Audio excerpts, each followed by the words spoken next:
അതുല്യ പ്രതിഭകളുടെ അമൂല്യമായ ഓർമ്മകൾ പങ്കുവെക്കുന്ന ഓർമ്മയിലെന്നും വേണുചേട്ടനെ കുറിച്ചായിരുന്നു നമ്മൾ കഴിഞ്ഞ എപ്പിസോഡിൽ ഒരുപാട് സംസാരിച്ചത്. ഇനിയും ഒരുപാട് പറയാനുണ്ട്, ഓർക്കാനുണ്ട്. മാഷ് സംഗീതം ചെയ്ത രമേശൻ നായർ എഴുതിയ അച്ചുവേട്ടന്റെ വീട്ടിലെ പാട്ടില്ലേ, ആ പാട്ട് പോലെ സന്ധ്യാനാമമായിട്ട് മലയാളിലുള്ളിടത്ത് എല്ലാം പാടുന്നുണ്ട്. അത് മാഷ് അല്ലേ, മാഷ് പാടുന്നത് കേൾക്കാനല്ലേ നമ്മൾ ഇരിക്കുന്നത്. അതെ, അതിലെ വേണുചേട്ടന്റെ കോസ്റ്റ്യൂം എല്ലാവരും ഓർക്കുന്നുണ്ടാവും. വൈറ്റ് പാന്റും വൈറ്റ് ഷർട്ടും. അതെ, white pant white shirt, full sleeves. അതെ, ആ ക്യാരക്ടർ മരിച്ചു പോകുന്നു എന്ന് അറിയുമ്പോൾ പ്രേക്ഷകർക്ക് ഉണ്ടാകുന്ന വിഷമമുണ്ടല്ലോ. രണ്ടനുഭവം ഉണ്ട് സർ. ഈ ക്യാരക്ടറിനെ കുറിച്ച് ഓർത്താൽ നമുക്ക് കരച്ചിൽ വരും. ഞാൻ ഈ ഗൾഫിലൊക്കെ ദുബായിലും അതുപോലെ തന്നെ നമ്മൾ പ്രോഗ്രാമിന് പോകുമ്പോൾ എൻറ്റയർ ഗൾഫ് നമ്മൾ ഈ ക്യാമ്പുകളിൽ പോകും. നമ്മുടെ പ്രിയപ്പെട്ട സുഹൃത്തുക്കളെ കാണാം. ഒരു മുറിക്കകത്ത് 10-15 പേരൊക്കെ ആയിരിക്കും.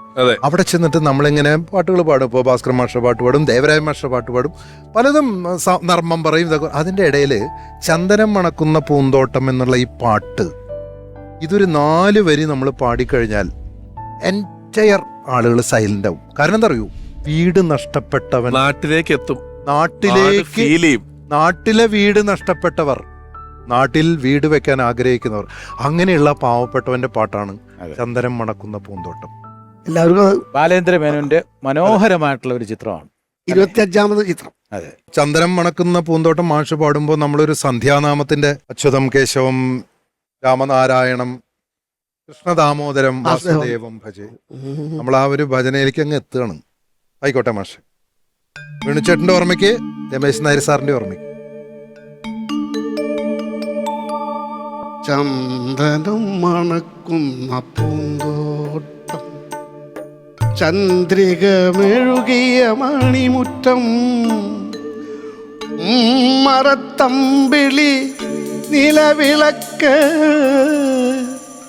ഉച്ചത്തിൽ സന്ധ്യയ്ക്ക് നാമ ജപം, ഹരിനാമ ജപം.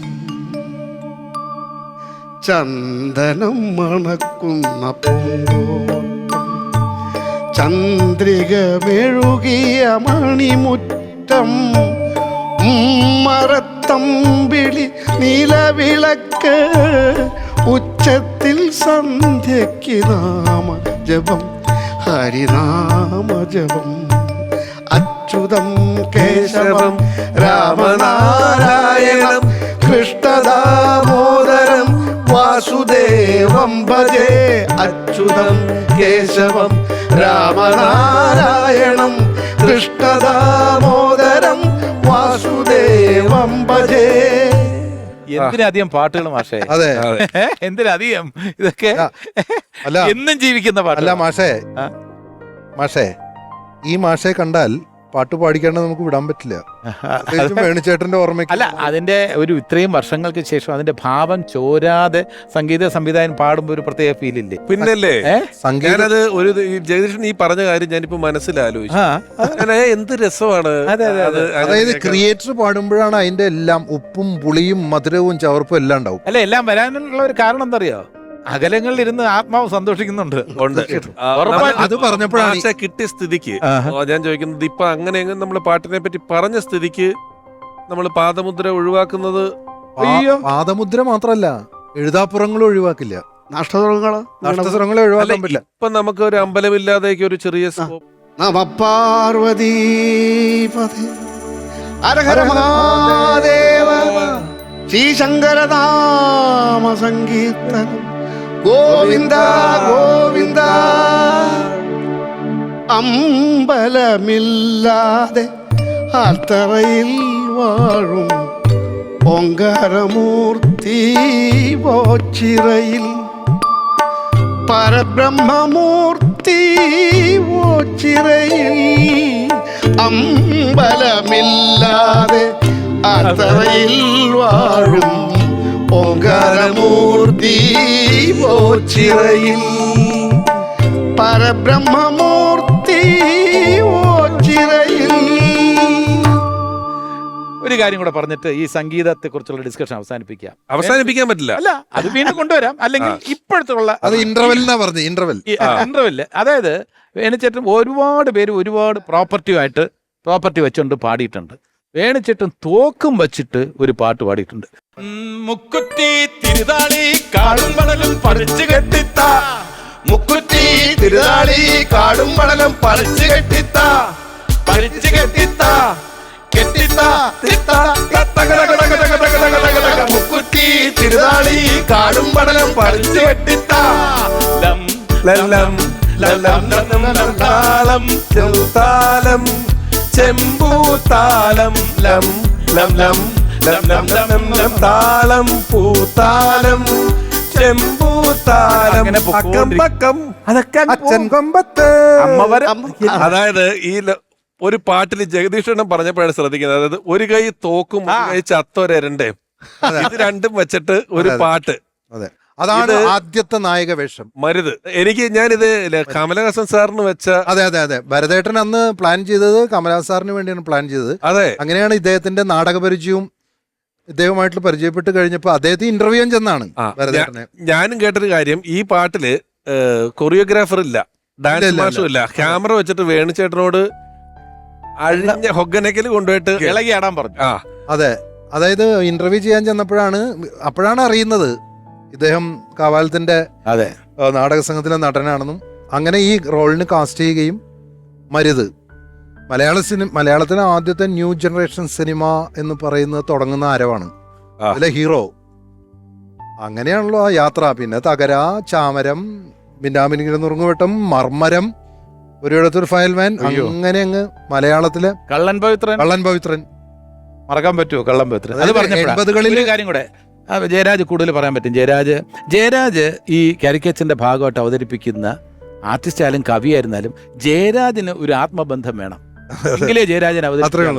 അത് ഞാൻ ശ്രദ്ധിച്ചിട്ടുണ്ട്. കണ്ട് ചെയ്യത്തില്ല, നേരെ എടുക്കുള്ളൂ. ഒരാളെ അനുകരിക്കാൻ കഴിയുന്നുള്ളതുകൊണ്ട് അനുകരിക്കില്ല. ജയരാജ് അനുകരിക്കുന്ന നോക്കിയുള്ളൂ. ONV സാറ് ജയരാജന് ഏറ്റവും ഇഷ്ടപ്പെട്ട ആളാ. നെടുമുടി വേണുചേട്ടൻ, ഭരത് ഗോപിച്ചേട്ടൻ, അങ്ങനെയുള്ള MD വാസുദേവൻ നായർ സാർ, മാനസികമായിട്ട് അടുപ്പമുള്ള ആൾക്കാർ, സുകുമാർ അഴീക്കോട്, പുള്ളിക്ക് ആത്മബന്ധം ഉള്ളവരെ അവതരിപ്പിക്കുമ്പോൾ പുള്ളിക്ക് ഒരു ഹരമാണ്. അപ്പൊ വേണുചേട്ടനെ കുറിച്ചൊക്കെ പറഞ്ഞാൽ പുള്ളിക്ക് എത്ര വേണമെങ്കിലും പറയാം. തീർച്ചയായും ഭരത് ഗോപിച്ചേട്ടനെ കുറിച്ച് ഒരുപാട് പറയും. അപ്പൊ എനിക്ക് ചോദിക്കാനുള്ളത്, ഞാൻ രമേശിന്റെ സ്ഥാനം ഏറ്റെടുക്കുകയാണ്. അല്ല, ഇവിടെ ആർക്കും സ്ഥാനമില്ല. എന്നാൽ വേണുചേട്ടനോട് ഈ സ്ഥാനം എന്ന് പറയുമ്പോൾ ഞാൻ പറയാലോ, രമേശിനോട് നമ്മള് മലയാളം കടപ്പെട്ടിരിക്കുന്നു. കാരണം ഓർമ്മയിൽ എന്നും എന്ന് പറയുന്നത് അതൊരു വലിയ ഒരു കോൺസെപ്റ്റ് ആണ്. അത് നമ്മൾക്ക് ഒക്കെ ഇങ്ങനെ ഡിസ്കസ് ചെയ്യാൻ പറ്റുന്നുണ്ടല്ലോ. ഇനിയും ഒരുപാട് പ്രതിഭകളെക്കുറിച്ച് ഒരുപാട് പേര് ഈ വേദിയിൽ വന്നിരുന്ന് സംസാരിക്കുന്നു പറയുമ്പോൾ അവർക്ക് നമ്മൾ കൊടുക്കാൻ കഴിയുന്ന വലിയൊരു ആർക്കവാണ് ഇത്. കണ്ട് മറക്കേണ്ട ഒരു പരിപാടിയല്ല, കണ്ട് സൂക്ഷിച്ചു വെക്കേണ്ട ഒരു പരിപാടിയായിട്ടാണ് ഈ വർഷങ്ങൾക്ക് ശേഷം വേണുചേട്ടന്റെ എത്ര തലമുറ കഴിഞ്ഞാലും ആ തലമുറയുടെ പേരക്കുട്ടികളും ഒക്കെ ഇരുന്ന് കാണുമ്പോൾ വർഷങ്ങൾക്ക് ശേഷം 200 കൊല്ലത്തിന് ശേഷം ഈ പ്രോഗ്രാം കാണുമ്പോൾ അദ്ദേഹത്തിന് ഓർക്കാൻ പറ്റും. എന്റെ അപ്പൂപ്പൻ നെടുമുടി വേണു എന്ന് പറയുന്ന ആ കുട്ടികളുണ്ടാവും. ഒരു സകലകലാവല്ലഭനെ കുറിച്ച് തീർച്ചയായിട്ടും അല്ലേ? എനിക്ക് ചോദിക്കാനുള്ളത് വേണുചേട്ടനും ഗോപിച്ചേട്ടനുമായിട്ടുള്ള ആ കെമിസ്ട്രിയെ കുറിച്ചാണ്. അത് വേണുചേട്ടൻ തന്നെ പറഞ്ഞിട്ടുള്ളത്, ഞാനും ഗോപിച്ചേട്ടനും തമ്മിലുള്ള ബന്ധം എന്ന് പറഞ്ഞാൽ നസീർ ഷീല പോലെയാണെന്നാണ്. അത് തന്നെയാണ് ഏറ്റവും നല്ല ഒരു പ്രണയ ജോഡി എങ്ങനെയാണോ 130 ചിത്രങ്ങളിൽ ഒന്നിച്ച് അഭിനയിച്ച് അതുപോലെയായിരുന്നു. അതായത് ഒരു ക്യാരക്ടറൈസേഷൻ എന്ന് പറയുമ്പോൾ ഇവർ തമ്മിൽ ഒരു ക്രിയേറ്റീവ് കോമ്പറ്റീഷൻ ആയിരുന്നു. ഇപ്പൊ പാളങ്ങൾ എന്ന സിനിമയില് രണ്ടുപേരും നിന്നിട്ട് കൽക്കരി കൊണ്ടുള്ള ഒരു കളിയുണ്ട്. അല്ല, ഇതെന്താ അറിയോ, പരസ്പരം അങ്ങോട്ടും ഇങ്ങോട്ടും അടിക്കാൻ നിൽക്കണം. ഇതിങ്ങനെ കോരിയിടുന്നു, ഒരാൾ അടിക്കാൻ നോക്കുന്നു, മറ്റേ ആൾ മാറുന്നു. അറ്റാക്കിന് വേണ്ടിയാണ്. അതുപോലെ തന്നെയാണ് നമ്മൾ ഈ പറയുന്ന കള്ളം പവിത്രനില് ചോദിക്കില്ല എന്റെ കിണ്ടി എന്തിനു മോഷിച്ചു. അതെ അതെ, ഗോപിച്ചേട്ടൻ വേണുചേട്ടൻ ചോദിക്കും, എന്നാലും എന്താ മാമച്ച നിങ്ങൾ ഇത് എന്നോട് ചെയ്യാൻ പാടില്ലായിരുന്നു. പിന്നെ എന്റെ കിണ്ടി മൊന്തി മോഷ്ടിച്ച ഞാൻ എന്ത് ചെയ്യും? കിണ്ടി മൊന്തി മോഷ്ടിച്ചതിന് വേറെ സംഭവം അവിടെ നടക്കുന്നത്. അതെ അതെ, വേറെ പ്രേമമുണ്ട്, പ്രേമമാണ്. അതെ അതെ, അതിന്റെ കാരണം പറയുന്നത്. അതെ, അതുപോലെ മർമ്മരം എന്ന് പറഞ്ഞ സിനിമയില് നായകനായിട്ട് വേണുചേട്ടനാണ് ഒരു അധ്യാപകൻ. ജലജയായിട്ടുള്ള ഒരു പ്രണയം ഉണ്ടാവുന്നു, അങ്ങനെ വിവാഹത്തിലെത്തുന്നു. പക്ഷെ ജലജ നേരത്തെ മാരി ചെയ്തിട്ടുള്ളതാണ്, ഒരു ടെററിസ്റ്റ് ആയിട്ടുള്ള ഗോപിയേട്ടൻ നക്സല്. ലാസ്റ്റ് ഫ്രെയിമിൽ ഇവർ രണ്ടുപേരും കൂടിയുള്ള ഒരു മത്സരം.